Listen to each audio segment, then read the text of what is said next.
Hey, David Brewster here with another 3 for All, and this is 3 Russ Parrish Licks from 2016. And in case you're not sure who Russ Parrish is, Russ Parrish is Satchel from Steel Panther. So some of you watching this may know, Russ Parrish's name, and then the rest of you probably know, Satchel from Steel Panther, but it's the same person.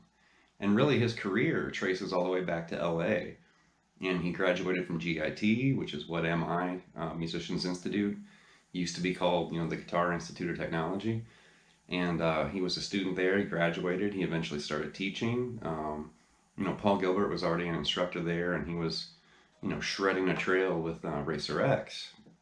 And I love kind of learning some of the history and the stories, behind the scenes. So Paul GIlbert was an instructor at GIT, and he'd already formed, Racer X, and he was looking for a second guitarist. And then Bruce Boulay was one of his students who was exceptionally gifted and just, flying through material. And, Paul decided, hey, I'm going to hire, my student. And so then Bruce joined Racer X. And then also, kind of wandering through the halls, I'd assume Russ Parrish was also, attending GIT. And so then he became friends with Paul. So let me see if I got the story right. I think, around the time that Paul GIlbert left Racer X to help form Mr. Big, Russ Parrish and Paul GIlbert became roommates. I think Russ started renting a room out of Paul GIlbert's house or condo or whatever he had at the time. And while Paul was touring with Mr. Big, Russ was at home basically using Paul's recording studio, and he was, making demos and playing around LA, started teaching. He actually filled Paul GIlbert's shoes in Racer X for a little while. He also started working with Jeff Martin from Racer X. And I think he also joined the Electric Fence, which was Paul GIlbert's cover band out in LA. So it's interesting to notice, Russ has this history with Paul GIlbert, GIT. He also appears on Rob Halford's Fight album. I think it's the War of Words album. He was also a member of Jeff Pilson's War and Peace, which is kind of a side project that Jeff Pilson had, kind of after Dokken. And he's appeared on some other, like compilation albums and some other, releases. But mainly, most of you watching this probably know him as Satchel, from Steel Panther, who's, largely, hugely popular. They're very, famous and current band. And a couple more things here. Here's a photo, actually, of some handouts that I acquired when I was a student at AIM in Atlanta. And once upon a time, AIM was kind of a satellite college of MI or GIT, and then it kind of separated and became its own school. But some of the curriculum and some of the material and library when I was a student there was actually kind of recycled or leftover, GIT curriculum. And I found, these handouts from an old Russ Parrish clinic. Actually, there's 2 handouts.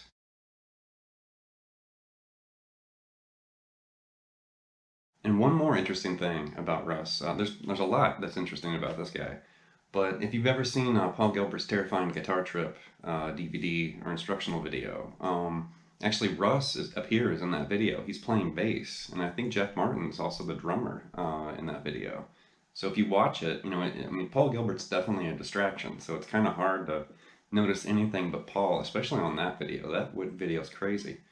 But Russ does appear as a bassist in that video. Since we've been breaking down these live, guitar solos, these kind of showcase solos, I've been going through and kind of watching, a whole bunch of these. And when I thought of Russ Parrish actually, or Satchel. I thought of him initially when I started doing this. I thought, that would be a good one for like a modern version of this, because a lot of the videos and bootlegs and licks and clips that we've looked at are older, from the 80s or the early 90s. And this is, just a few years old. This is, from 2016. And it's interesting to watch because there's a whole bunch of his live solos on YouTube. Mostly, iPhones and, kind of phone cam type thing. But there's so many online, and you can find other performances, different years, different tours, obviously different venues. But his live solo is actually really interesting to watch because it's kind of a greatest hits of guitar. I mean, you'll hear Van Halenisms, you'll hear Malmsteen licks, Steve Vai, Nuno Bettencourt, a whole bunch of people. Some of the people we've already looked at, kind of pop up during his solo. So it's interesting because he's, obviously paying a tribute to classic, live guitar solos from the 80s. Um, that's kind of the whole, theme behind Steel Panther. But I also really enjoyed the way he kind of assembles this kind of greatest hits or greatest licks, kind of solo. So if you haven't watched one, check a couple of them out, maybe from different tours and different years.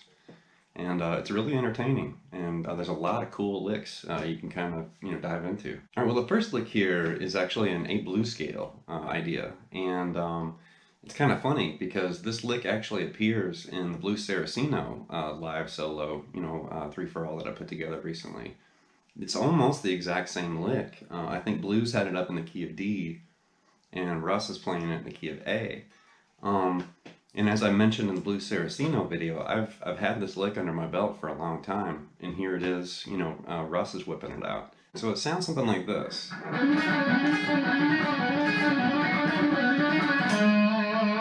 And you can see there we're just speeding through this A blues scale passage, and it's all legato on the G. And then you're going to grab E here on the 5th fret on the B string, and then go back down and back up on the G, and then jump over and grab A on the 5th fret on the high E, and then do the same thing on the G. Go back and grab E again, A. It's a really cool lick. And then he does this kind of stutter between the flat 5 and the regular 5, E flat and E. So slowly it's something like this.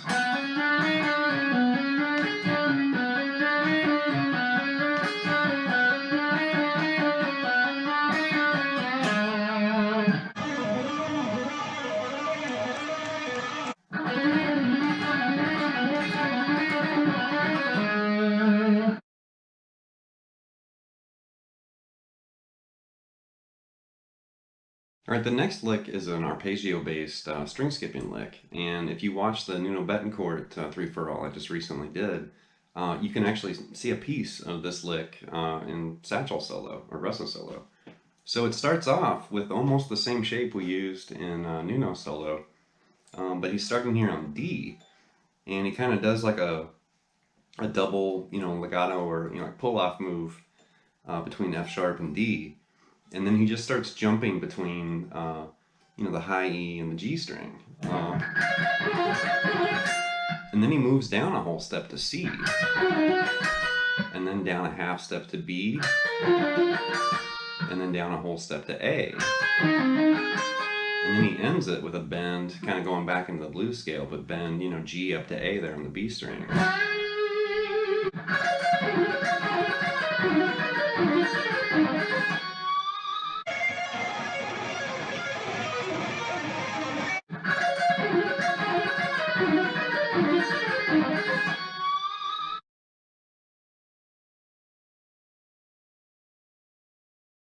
And now the last lick here is probably my favorite lick in the whole solo that I selected here. And really these solos that I found of his, and there's a bunch on YouTube, but they range anywhere from 5 to 6 minutes. I saw a couple that went up to like 11 minutes. And he's doing a lot. I mean, at one point I saw some where he was getting behind the drum kit and kind of hitting the kick drum and playing like famous rock riffs and stuff like that and getting the crowd, involved. And then he was doing, just all sorts of things, and each one was a little different, I did see some from the same tour, or at least it looked like the same tour, and then I saw some from previous tours and other, at other times, and he did kind of change it around, through the years. But this lick, it's really cool. He's kind of doing this busy, and almost kind of reminds me of George Lynch, which is why I called it, the Lynchy Lick. But he's doing this interesting kind of string skipping thing between the A and the G string. So it sounds something like this. And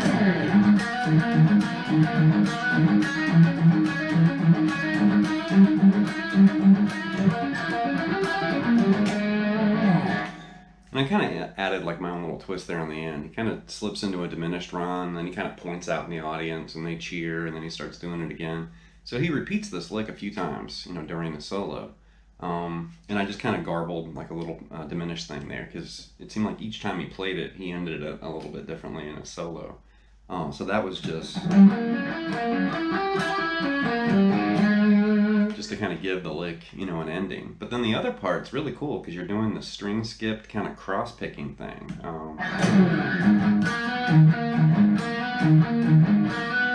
And then that little thing right there, that's kind of an A minor add 9. And then it moves up, and then he's kind of playing this D minor add 9 over A.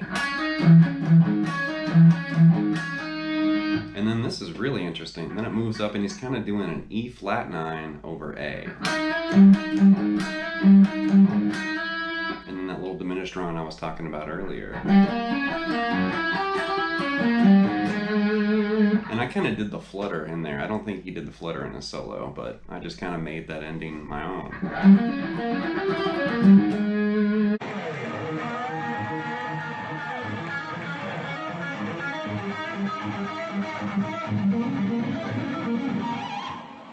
So let me run through that one more time, kind of slower.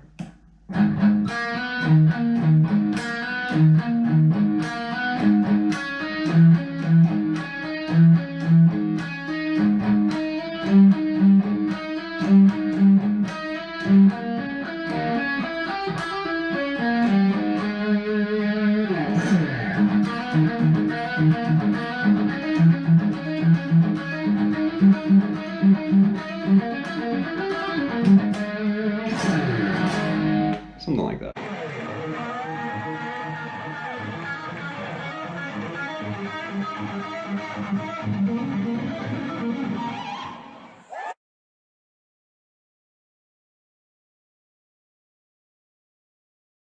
I hope you got something from this lesson, and definitely Russ is an interesting guitarist to notice, mainly because he's current. I think they're either on tour or just got off tour or whatever. But he's like a walking encyclopedia of rock and shred guitar. I mean, literally. And for those of you watching this, maybe you kind of wrote Steel Panther off like, your tribute kind of parody band, Spinal Tap with spandex or whatever. And it's like, no, those guys are actually like sick musicians. Like they're outstanding players. They're just playing a role. Those are characters. They're being goofy on purpose. Mainly because it got them a record deal, and look at them. I mean, they're touring the world.